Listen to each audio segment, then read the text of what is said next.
Hello friends, welcome to Tamil history. நம்ம எல்லாருமே பறவைகள் அப்படின்னு எடுத்துக்கிட்டால் ரொம்பவே அழகாக இருக்கும் அப்படின்ற மாதிரி மட்டும்தான் யோசிச்சிருப்போம். ஆனால் அதே பறவைகளுக்கு விஷத்தன்மை இருக்குது அப்படின்ற மாதிரி என்னைக்காவது யோசிச்சிருக்கோமா? ஆமாங்க, இந்த உலகத்திலே ஒரே ஒரு பறவைக்கு மட்டும் பார்த்தீங்கன்னா விஷத்தன்மை இருக்குது. அது என்ன பறவை அப்படின்ற பற்றியும், அது மட்டும் இல்லாமல் நம்ம நினச்சி பார்க்க முடியாமல் ரொம்பவே டிஃப்ரெண்ட்டாக இருக்கக்கூடிய ஒரு சில பறவைகளை பற்றியும் தான் நான் இந்த வீடியோவில் உங்களுக்கு சொல்ல போகிறேன். ஸோ வீடியோ ரொம்பவே இன்ட்ரெஸ்டிங்காக இருக்க போகுது. வீடியோ ஸ்கிப் பண்ணாமல் ஃபுல்லாக பாருங்கள். வாங்க இப்போ நம்ம வீடியோக்குள்ளே போகலாம். Welcome to Tamil history.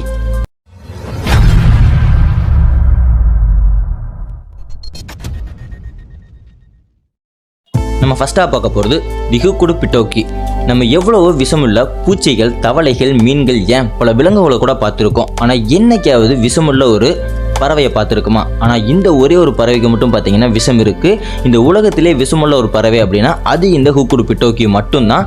இதனுடைய தோல் மற்றும் இறகுகளில் தான் ஹோமோபேட்ராக்சின் டாக்சின் அப்படின்ற ஒரு வகையான நியூரோடாக்சின் விஷம் வந்து அமைஞ்சிருக்கு. இதனால தான் இந்த ஒரு பறவை நம்மளை கடிச்சாலோ அல்லது ஏன் நம்மளைய புரண்டனா கூட நம்ம உடம்புல விஷங்கள் ஏறிடும் அப்படின்ற மாதிரி சொல்கிறாங்க. அப்படி ஒருவேளை நம்ம உடம்புல விஷம் வந்துருச்சு அப்படின்னா உடலில் இருக்கிற ஒரு சில பாகங்கள் செயலிழந்து போயிடும். ஒரு சில டைமில் நமக்கு மரணமே நிகழும் அப்படின்ற மாதிரி சொல்கிறாங்க. ஸோ இந்த ஒரு பறவை மட்டும்தான் கின்னஸ் ரெக்கார்ட் புக்கிலேயே விஷமுள்ள பறவை அப்படின்ற ஒரு இடத்தையும் பிடிச்சிருக்கு.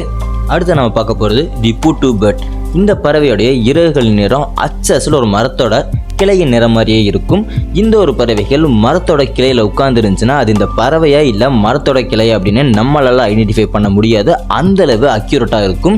இந்த ஒரு பறவைகள் ரொம்ப நேரம் அசையாமல் இருக்கிறதுனால அவ்வளோ ஈஸியாக இந்த ஒரு பறவையை நம்மளால் பார்க்க முடியாது. அது மட்டும் இல்லாமல் இந்த வகையான பறவைகள் நைட் டைமில் வேட்டையாடிட்டு பகல் டைமில் தான் தூங்கிட்டு இருக்கும். எக்ஸாக்டாக ஆந்தை மாதிரியே. ஸோ இந்த ஒரு பறவையினுடைய சவுண்டு நம்ம கேட்டோம்னா உண்மையிலேயே, அதாவது நைட் டைமில் கேட்டோம்னா உண்மையிலேயே நம்ம பயந்துடும் சொல்லி ஆகணும். அந்த அளவுக்கு ரொம்ப டிஃப்ரெண்ட்டாக இருக்கும் இந்த பறவைகளுடைய சவுண்ட். இந்த பறவைகள் பொதுவாக கூடு கட்டாது. மரத்தினுடைய பொந்துகளில் தான் பார்த்தீங்கன்னா முட்டையிடும். அதுவும் பார்த்தீங்கன்னா ஒரே ஒரு முட்டை மட்டும்தான் இடும். அந்த ஒரு முட்டை குஞ்சு பொரிச்சதுக்கு அப்புறமா தான் நெக்ஸ்ட் இன்னொரு முட்டையிடும். அடுத்ததாக பார்க்க போகிறது ரிப்பன் டெய்ல்ட் அஸ்ட்ராஃபியர். 2 நீளமான பெரிய ரிப்பனை தன்னுடைய வாலில் கட்டி விட்ட மாதிரி இருக்கிற இந்த ஒரு பறவையோட பேர் தான் ரிப்பன் டெய்ல்ட் அஸ்ட்ராஃபியர். இந்த ஒரு பறவைக்கு ரிப்பன் டெய்ல்டு பீகாக் அப்படின்னு இன்னொரு பேர் இருக்குது.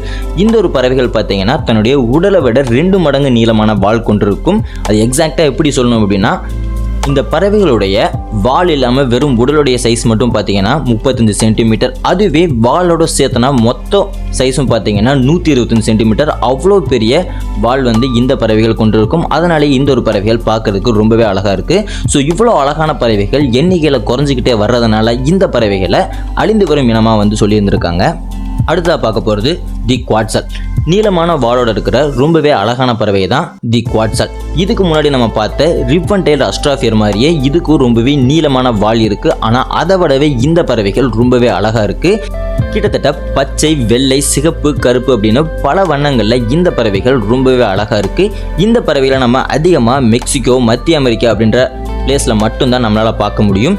இந்த ஒரு பறவைகள் மத்திய அமெரிக்காவில் குவாட்டிமாலா அப்படின்ற ஒரு பிளேஸோட தேசிய பறவையாக இருந்துட்டு இருக்கு. இன்னும் சொல்ல போனோம்னா அந்த நகரத்துடைய தேசிய சின்னத்தில் அது மட்டும் இல்லாமல் ஏன் ரூபா நோட்டில் கூட இந்த பறவையுடைய உருவம் வந்து பொறிக்கப்பட்டிருக்கும். அந்த அளவு ஃபேமஸான பறவை தான் தி குவாட்ஸால். அடுத்துதான் நம்ம ஃபைனலாக பார்க்க போகிறது தி லாங் வாட்லட் அம்பர்லா பேர்ட். இதை நம்ம காகத்துடைய தூரத்து சொந்தம் அப்படின்னு சொல்லி ஆகணும். ஏன்னா அந்த அளவு பார்க்கறதுக்கு காகம் மாதிரியே இருக்கும். ஆனால் என்ன எக்ஸ்ட்ராவாக கழுத்தில் ஒரு நீளமான தசைப்பகுதி வளர்ந்துருக்கும்.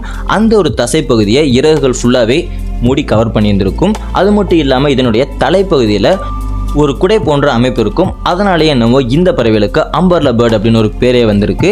அது மட்டும் இல்லாமல் இந்த பறவைகளை நம்மளால் சவுத் வெஸ்ட் கொலம்பியா, மேற்கு இக்வேடர் அப்படின்ற பகுதிகளில் மட்டும்தான் நம்மளால் பார்க்க முடியும்.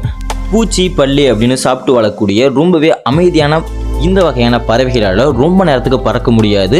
இந்த ஒரு பறவைகள் இப்போ சமீபத்தில் ரொம்பவே அழிஞ்சு வந்துட்டு இருக்கு. ஸோ இதுவும் பார்த்தீங்கன்னா அழியக்கூடிய பறவை இனத்தில் ஒன்றா தான் இப்போ வரைக்கும் இருந்துட்டு இருக்கு. ஸோ இதான் பார்த்தீங்கன்னா நான் உங்ககிட்ட சொல்லணும்னு நினச்ச பறவைகள், அதாவது டிஃப்ரெண்ட் டைப்ஸ் ஆஃப் பறவைகள் பற்றின லிஸ்ட். அது மட்டும் இல்லாமல் ஃபஸ்ட்டாக நம்ம சொன்ன அந்த விஷமுள்ள பறவை. ஸோ இதை பற்றி நீங்கள் என்ன நினைக்கிறீங்க, உங்களோட கருத்து என்ன அப்படின்றத மறக்காமல் நம்ம கமெண்ட் பாக்ஸில் மென்ஷன் பண்ணிடுங்க. அவ்வளோதான் பார்த்தீங்கன்னா இந்த வீடியோ பிடிச்சினா like, subscribe to Tamil history. Next இந்த ஒரு இன்ட்ரெஸ்டிங்கான வீடியோவில் உங்களை மீட் பண்ணுற ஃப்ரெண்ட்ஸ். தேங்க்ஸ் ஃபார் வாட்சிங்.